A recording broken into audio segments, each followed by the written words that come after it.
one is ever guaranteed to beat Shakhriyar with the white pieces. And knowing how well booked up Lanier is in the openings, I'm expecting Wesley to play it safe. I mean, obviously, if he gets a chance, he will. We have seen in this tournament how well he does when people give him. I'll buttress further your point. It is in order not to lose positions that Levon hasn't lost against players of Alireza and Jan's caliber. You're fighting hard. Yes, you did probably do something wrong to get in those positions, but then you need to, scrape and fight tooth and nail to stay alive. And he found study-like ideas in both games to stay afloat. And you still call it lucky, right? Because that's the easy way to describe it. But it's not really luck in the universal understanding of the word. It's players make their own luck too. Absolutely, Levon is definitely one of the great fighters. No question about it. Bit of a surprise there already on move number 3 here between Levon Aronian and Shakhriyar Mamedyarov. Knight c3 inviting the 4 knights. It's kind of a rare guest nowadays. At this level of chess. That is interesting. I wonder if he's going to say, I won 2 games with black in this tournament. I'm just going to go knight f6, a3 and play 1 more.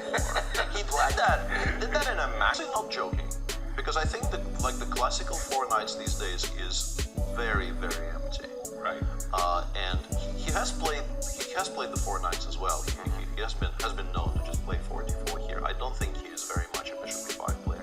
And bishop b5 does these days against somebody who is booked up lead to a number of seemingly completely forced draws after knight d4 specifically. After bishop b4 you get the game, but after knight d4 there are some lines which continue until move 25 and then end in repetitions. It gets very, very sharp, but sharp stands for, it doesn't really mean much when everything has been properly analyzed with good engines. I'm expecting either 4d4 and then some kind of a bite, try some kind of a small new idea in those lines, but you're not really fighting for very much. Or you could play a3 or perhaps g3, but I think a3 of those two moves, I think a3 is more likely, knowing what kind of a player Levon is. I think this is more likely than g3. And just saying, let's play a game of chess. I don't particularly want to contest theory. And what's happening in our Lanier Wesley So game?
approach basically is very, very soft. If he were to win the game, then I take it all back. It was a genius. It seems unlikely now with the position that we have on the board. The genius decision of playing this, but no, I think it's just a little bit too temperamental.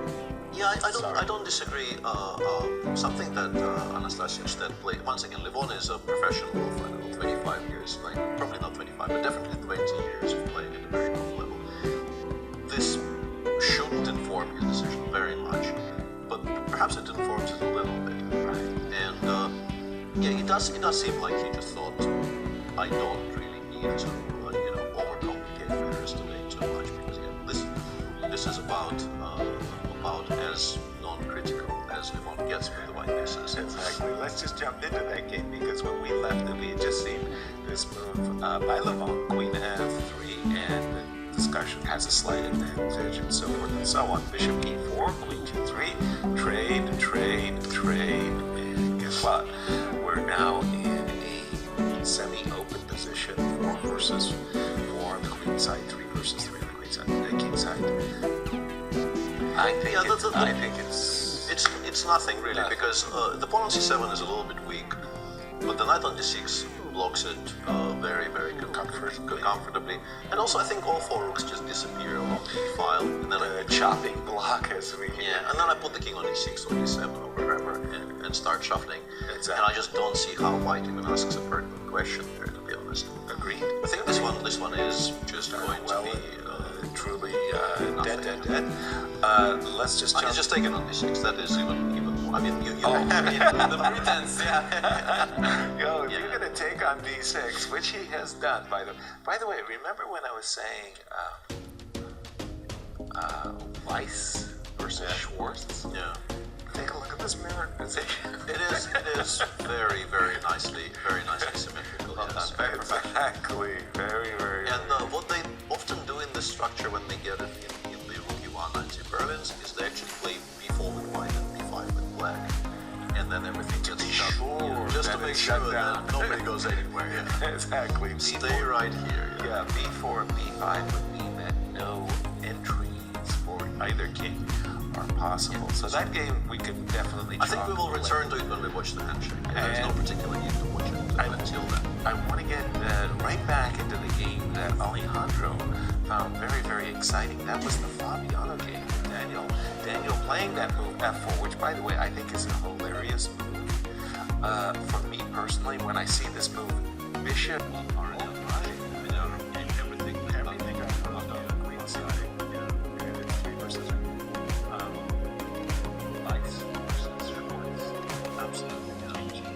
Somehow the rooks should be on more mirrored squares.